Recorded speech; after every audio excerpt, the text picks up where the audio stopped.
Pro Group Management, workers' comp that works for you.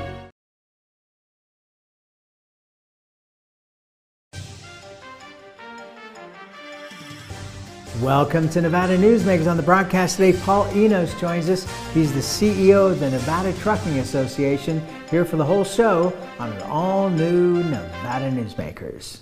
Located in the heart of Carson City, the Bank Saloon, a historic watering hole with a modern feel. With a variety of classic cocktails, featuring Nevada spirits, space for private events, conferences, and an incredible atmosphere. The Bank Saloon offers a great location to work and play. Come visit us. Located at the corner of 5th and Carson. We'll save you a drink. What do you count on? You count on your power every day. At NV Energy, we've always powered what's important to you, but we're not looking at the past. We're focused on the future. While our standards are high, our rates will remain low. And our commitment to renewables isn't just meeting standards, but leading the way. Because you can count on more than just your power. You can count on the company who brings it to you. That's our promise. You can count on it. Truck drivers are some of the hardest working people you'll meet, delivering over 70% of America's freight and 92% of Nevada's. When there's a natural disaster, they're delivering critical supplies to help those communities recover and rebuild. Every sector of the economy and our nation's military rely on truck drivers. So let's take a moment to say thank you. On the open road or city streets, our truck drivers are rolling to make our economy and our nation stronger. Trucking moves America forward. When in Carson City, Nevada Newsmakers records in the conference room at the Bank Saloon. Coverage of the 2021 Nevada legislative session is brought to you by Pro Group Management, workers' comp that works for you. Ahern Rentals is ready for your next project. Liberty Dental Plan, making members shine one smile at a time. And Southwest Specialties, creative, distinctive, beautiful. This is Nevada Newsmakers with host Sam Shad, a no-holds-barred political forum. Now, from the Nevada Newsmakers broadcast headquarters, here is Sam Shad.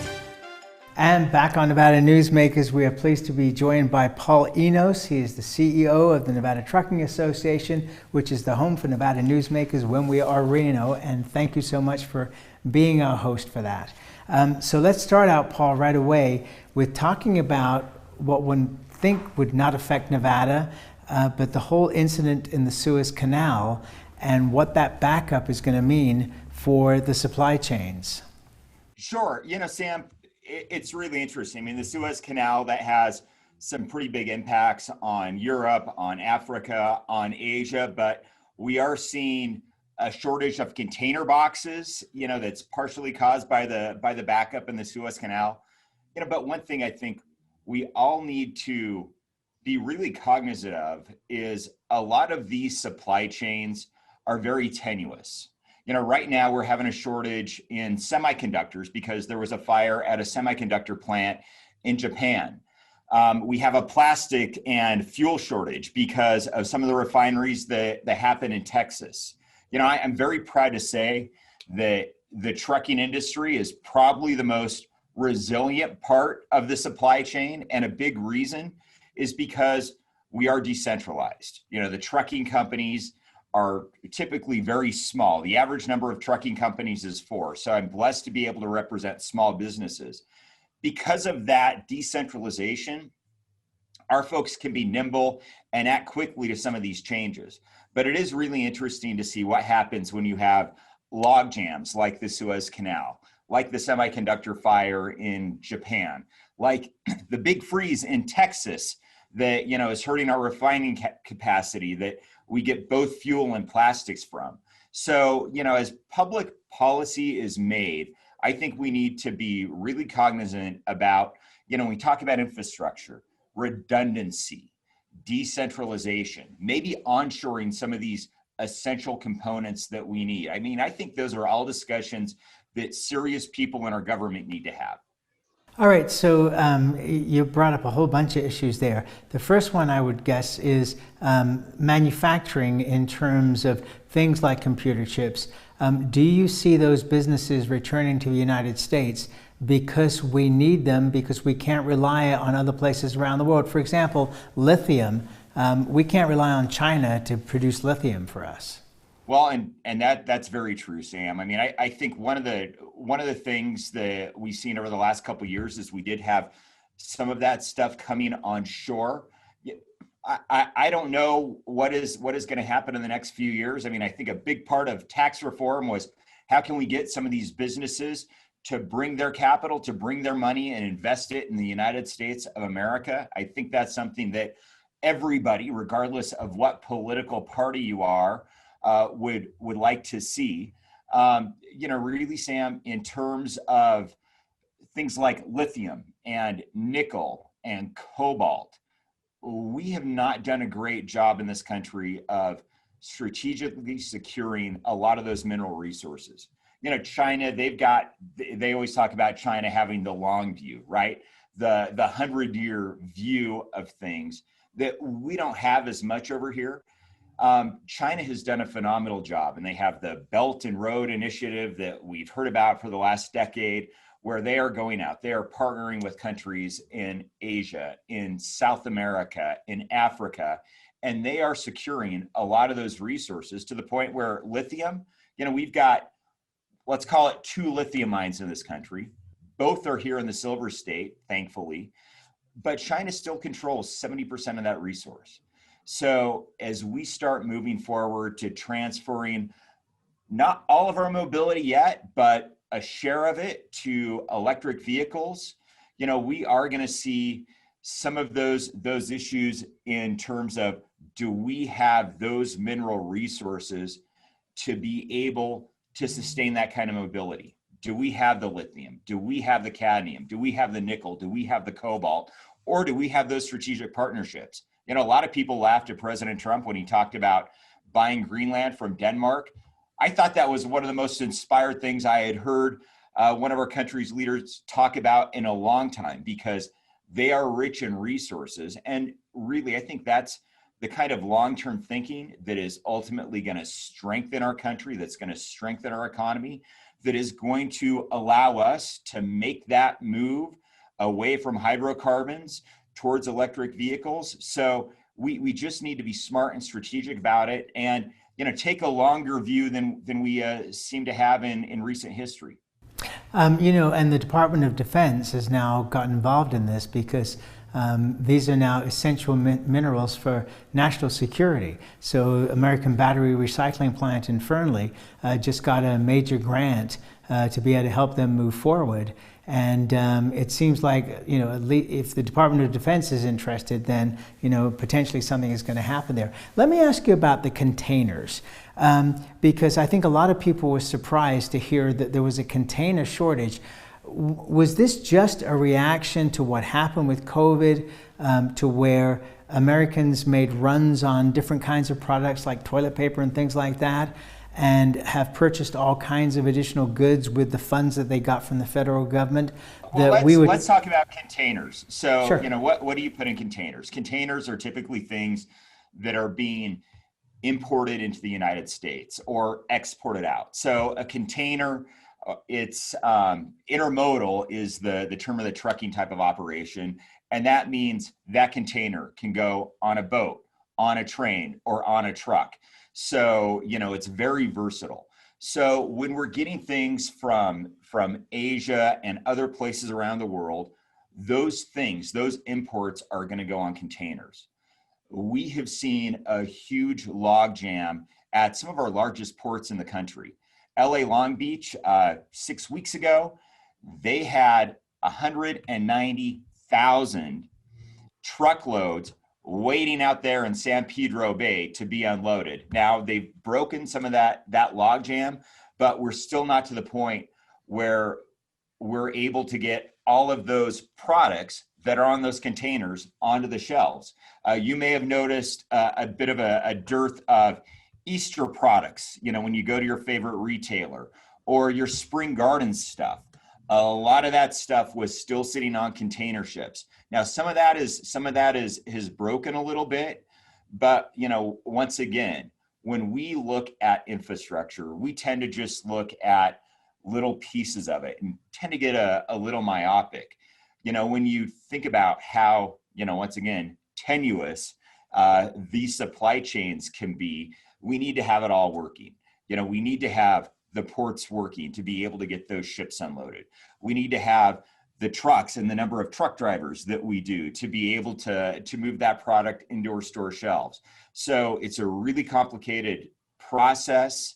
And, honestly, on my side, on the side of the trucking industry, we have been able to react really quickly over this last year and be able to get things to where they needed to be. And a lot of that had to do with government saying, you know what, we are gonna get out of the way. First time in history, hours of service rules went away. We probably have another 6 weeks of that hours of service suspension before it gets rolled back a little bit, in terms of getting, our medical supplies to our first responders, all the things in the grocery stores. That's originally why we had that waiver put in place. When it happened, Sam, there was no way I would tell you that we'd still be here over a year from now, but hey, here we are. Let me ask you, in talking about the ports, last week, Rob Hooper put out a piece in the Nevada Independent about inland ports, and this is something that he and I have talked about over the last few years. Do you think that this is a potential solution that would help the trucking industry as well as the country, and is it a good idea for Nevada? Sam, I think it's all part of it. One of the problems that we've had in Nevada in terms of inland ports is getting rail service here. Why is that? Typically, rail works at long distances with non-time sensitive freight, right? You don't want to put a load of pigs on a train that's over a mile long or a load of cows. So you want to put your heavy, non-time sensitive commodities on those trains, usually for distances over 500 or 750 miles. Some folks are even saying 1,000. When you look at where the rail companies have made a tremendous amount of investment out here in the West, it bypasses Nevada. You have Lathrop down in Stockton, that rail ramp. You've got the rail ramp in Salt Lake City that bypasses Nevada. So, while it could be a solution, just from a logistical point of view, it's always been difficult to get rail to come and look at the Silver State as a place to put their operations, in a big inland port sense that would really take some of the pressure off those other means of transportation. All right, let's take a break. We'll come back. We'll get to infrastructure right after this timeout. Tamarack Casino is giving away 2 Mercedes-Benz during the $125,000 Benz or cash giveaways. Plus, players get 5 times points on video reels every Friday. Win 2 Mercedes-Benz now through May at Tamarack Casino. Hi, I'm Renee Summerhour, digital news anchor here at 7 at 7. Watch our streaming nonstop newscast immediately with your mobile phone. 7 at 7 is the new way for you to get every bit of local news you need in just 7 minutes. Breaking news, local neighborhood news, weather, and sports are just a click away. Reporters bring you all of what's happening in the Valley. From Roku, Amazon Fire, Apple TV, YouTube, and more. Get every bit of local news you need from the RJ and LVRJ.com. Serving Our Kids Foundation's mission is to serve homeless, at-risk, and food insecure children in grades K through 8 throughout Southern Nevada. During the pandemic, Serving Our Kids has seen a 42% increase in the number of children served, providing more than 4,500 meals to kids in over 100 schools weekly. Serving Our Kids is powered by community support and volunteers. To learn how you can help, visit servingourkids.org. Southwest Specialties has been making the homes and businesses of Nevada beautiful for more than 20 years. Their experienced designers and craftsmen create the walkways, backyards, water features, and a variety of outdoor cooking areas that add curb appeal and value to your investment. Call today or visit them at their website and see how they can make your outdoor spaces special. Southwest Specialties, creative, distinctive, beautiful. Tamarack Casino is giving away 2 Mercedes-Benz during the $125,000 Benz or cash giveaways. Plus, players get 5 times points on video reels every Friday. Win 2 Mercedes-Benz now through May at Tamarack Casino. This is Nevada Newsmakers. And back on Nevada Newsmakers, we continue our conversation with Paul Enos. He is the CEO of the Nevada Trucking Association. So it looks like we are going to get a massive infrastructure bill, depending on what way you want to define it. But the important part is that there will be billions of dollars, hopefully, if this passes, for roads, bridges, etc. What do you think about it, and what are your goals both for the nation as a trucking industry, but also specifically for the state of Nevada? Well, Sam, I think, I'd be remiss if I didn't mention Nevada in terms of our infrastructure. Our NDOT here has been absolutely phenomenal in terms of maintaining the infrastructure that we have. We had the #1 rating of bridges in the country, which is pretty phenomenal when you consider the amount of bridges that are 50 years or older. So, that is a good thing. Going back east, traveling back there, definitely have a lot more challenges than we do here in the Silver State. But here in Nevada, what are some of those things that we want to see? One of the issues that our folks have is route redundancy. If a road is closed because of construction, you could be going 700 miles out of your way to be able to get that freight from point A to point B, where it may take 3 hours on a normal day. If you have to take a circuitous route, it may take 6, it may take 10.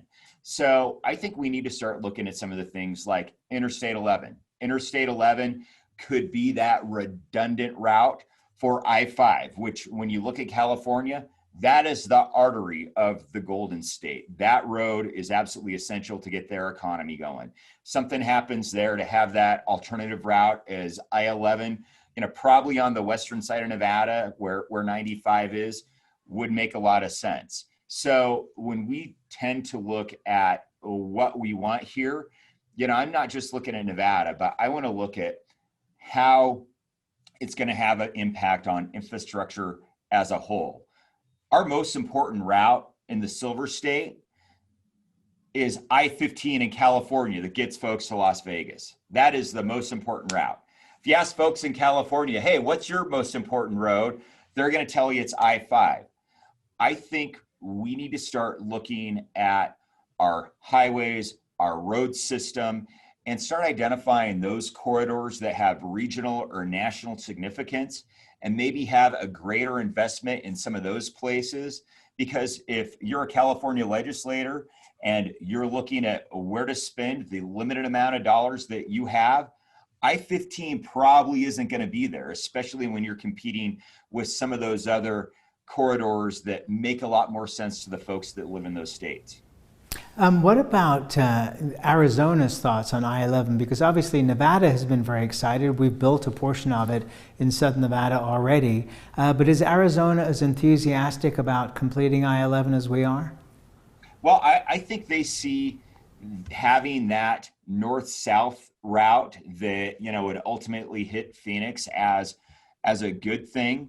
That's, to me, Sam, honestly, I can't tell you, if that's their #1 priority. I mean, I'll tell you, I-15 for Arizona is, even less of a priority than it is for the folks in California.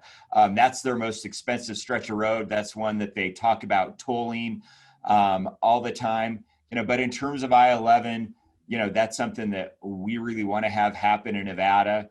When I talk to my colleagues in Arizona, usually it's about, hey, what are we going to do with I-15? All right, let's take another break. We'll come back and we'll take a look at the legislature as it meets here in Carson City. We'll be right back. Dimitri Prine here for Design Outdoor. Come visit Design Outdoor's store and backyard to see our wide selection of fire pits, barbecues, and pizza ovens, natural stone water features and fountains, and frost-proof pottery. Our store and backyard are located at 11600 South Virginia, just north of DeMonte Ranch Parkway. Visit designoutdoor.com or call us at 851-9499. Can't do it. Stupid, like my mom. We can't do anything at Mommy's because you won't pay child support. Dad said you cheated, and he's not even sure he's my dad. Mommy said you left both of us, so she isn't gonna let me see you. I look just like my father. I'm divorce attorney Marilyn York, and I may represent men, but hate has no gender, only casualties. Please, stop sacrificing your children in your war against your ex. Everyone is talking about opioids, but they're not the only drugs that can be harmful if taken in large quantities or not as prescribed. You also need to be aware of side effects from anxiety drugs, muscle relaxants, sleep aids, and stimulants. Mixing prescription drugs with other drugs or alcohol can be dangerous. If you take Ambien with a glass of wine, it may be enough to stop you from breathing. Prescribed drugs can be just as dangerous as illegal drugs. Take medications only as directed. When in Carson City, Nevada Newsmakers records in the conference room at the Bank Saloon. Coverage of the 2021 Nevada legislative session is brought to you by Pro Group Management, workers' comp that works for you. Ahern Rentals is ready for your next project. Liberty Dental Plan, making members shine one smile at a time. And Southwest Specialties, creative, distinctive, beautiful. This is Nevada Newsmakers. And back on Nevada Newsmakers, we continue our conversation with Paul Enos. He is the CEO of the Nevada Trucking Association. So whether it's infrastructure or needing truckers, is the answer some kind of redoing of our immigration rules to allow us to bring in more people to be able to do the work? Because it seems like even with unemployment, we've been struggling in Nevada to keep up with construction, let alone trucking. I mean, both industries are in dire need of more people. Well, Sam, let me tell you something. In terms of immigrants, we have a tremendous amount of immigrants that are in the trucking industry today. And a lot of those folks are owner-operators, independent drivers. They like to have the freedom to go buy their own truck, own their own business, and then be able to work for 10 or 11 months out of the year and take a month or two off to be able to go back home and, see the people that they loved, the people that they left behind, and still have that connection there. I'm not sure if, wholesale change of the immigration laws is something that would benefit us or not, but I will tell you, today, the trucking industry has quite a few immigrants that we employ. And once again, a lot of those people are their own bosses. They're operating their own businesses. It's your independent contractor, your owner operator, independent driver.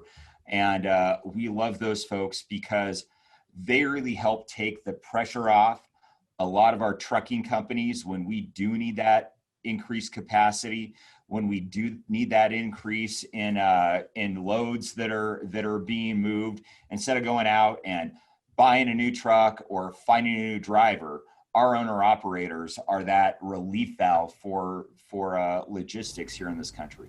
All right, but you're still struggling to get more people to join the trucking industry as drivers, correct? We're struggling in a lot of ways, Sam, for recruitment of drivers. So to be a truck driver, you need to be 21 years old. So it's a little difficult to get somebody who isn't college or military bound out of high school to think about the trucking industry as a career, because, hey, when you're 18 years old, 3 years is a long way off. I mean, I remember being 18, 21 seemed like forever, although that was for other reasons.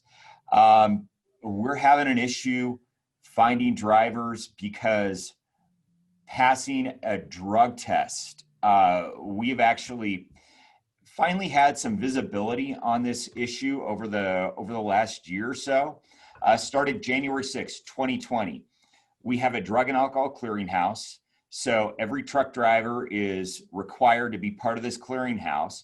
And when they get a positive test, they're flagged and they can no longer drive. What we would see before this happened, Sam, is a driver would test positive for a substance, and they would be able to go and get a job with another trucking company without completing that return to duty process. That has now changed with this drug and alcohol clearinghouse. Before that, Sam, I would have told you, hey, drug and alcohol isn't a problem in our industry. You know, I look at the violations in the state of Nevada, never got out of the single digits. Today, we have lost over 64,000 drivers who have been popped for a positive drug test. 34,018, and that number is from February, have been popped for marijuana. We don't have state data yet, but it'll be really interesting to see if there is a correlation with your states that have legalized marijuana like Nevada does, and if we do have an increase in those drivers here. I will tell you, talking to some of our truck driving schools, in fact, one that just left, they told me one of their rationales for leaving the Silver State was 2/3 of their applicants could not pass a drug test. Boy, that's a pretty shocking number. That's where we have to leave it, my friend. Come back before end of session because there's lots more to talk about. I got a list of like 20 more topics. Hey, Sammy, always good talking to you. Good to see you, and safe travels out of the capital city. Thank you, sir, and we'll be right back. Brian Culpa Photography was born in the rolling hills of Massachusetts, and now he can help you experience the stunning beauty of Nevada in a whole new way through the power of flight. Flying has always been a passion for Brian, and at Brian Culpa Photography, he can make your imagination soar. Brian has the creative mind and tools to tell your unique story. Experience the bird's eye view at brianculpaphotography.com. Hi, my name's Marilyn Miner, and I'm sure you'd agree that Nevada's a very special place to live. I was born here, and my husband and I have raised our family here. I feel it's a privilege to live and work in the Truckee Meadows. I especially enjoy helping my clients reach their real estate goals. Sometimes the smallest details provide the greatest satisfaction. I'd be complimented to talk to you about your next move. Call Marilyn Miner at Dixon Realty, 742-1280, or log on to marilynminer.com. Safety. We all think about it. You think about it when he buckles in, when you check your mirrors and put away your phone. RTC thinks about safety too. In fact, we create it. Center turn lanes mean fewer blind spots. Bike lanes keep cyclists and you safe. Roundabouts reduce injury collisions, and all these crosswalks are designed to keep families like yours safe. Safety is your priority, and it's ours too. Every day, in everything we do. Pro Group Management specializes in providing industries with the necessary components to satisfy and exceed workers' comp requirements. Every business has unique needs and specific regulations. Pro Group Management stays ahead of the curve, providing up-to-date services to keep your industry in top form. Discover how we simplify your tasks, improve efficiency, and reduce expense to keep you moving in a positive direction. Pro Group Management, workers' comp that works for you. As always, you can watch Nevada Newsmakers on television, radio, audio and video podcasts, and YouTube. We'll see you on the next broadcast coming to you from Carson City. See you then.